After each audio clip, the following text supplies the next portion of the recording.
Parkinson's disease, you know how hard it can be. It's a brain disorder that usually begins in mid to late adulthood. And the symptoms are often not recognized because they're mistaken for old age. But if they're caught early, they can be treated. Here with more on Parkinson's disease and new drugs that may soon be available to the general public are Dr. J. Rao, Director of the Parkinson's Disease and Movement Disorder Clinic at the LSU Medical Center, and E.J. Rose, a Parkinson's patient who is already taking one of the drugs. And thank you, gentlemen, for coming in. How's it working so far, E.J.? Pretty good. Okay, good.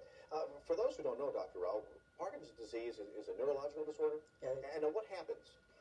A small area of the brain cells continue to die for unexplained reasons.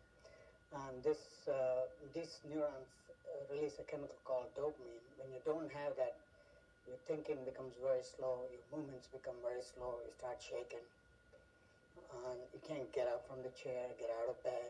And we were talking before we came on, you still don't know what causes Parkinson's. We have no idea what causes Parkinson's. So I guess if you don't know what causes it, a cure is still a ways off. Oh, very way off. But we have a lot of new medications that can really make the quality of life much better.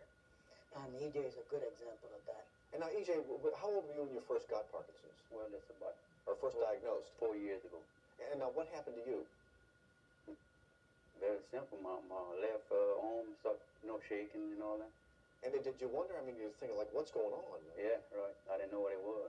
Till I went to see Dr. Rao, and he straightened me out. Did you go to a couple of doctors and just they didn't know, or what? Yeah, the first doctor I went, he didn't know.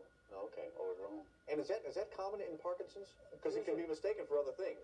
Usually it takes, unless it's very obvious, yeah. Usually it takes about 4 to 5 doctors before it can really be diagnosed. And that's not to say anything bad about the first or second doctor. No. It is, signs and symptoms are so subtle, and especially a young man like EJ, you don't expect this to happen. And nowadays we are seeing even in mid-30s, and my youngest patient was 21 years old when he got the disease. The usual idea is this disease is a disease of the elderly people. And now let's talk about these new drugs. What is new in the medical community now to fight Parkinson's? What's happening in the drug industry is we know that these brain cells are dying. We have enough medications to replace that chemical, but we're going beyond those brain cells and talk to the next level of brain cells and try to stimulate them with new drugs.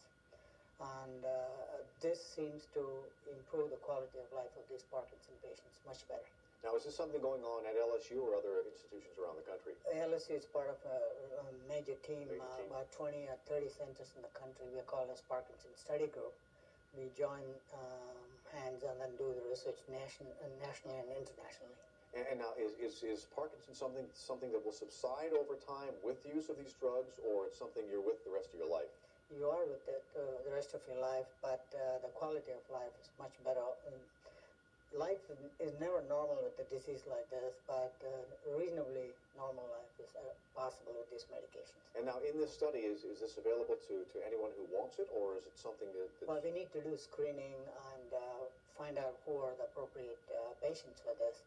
But there are going to be more than 2 or 3 studies in our center. So is this working up to FDA approval, or...? Yes. In fact, the medication that EJ is on is almost ready to be approved, and probably will come out in a month or 2.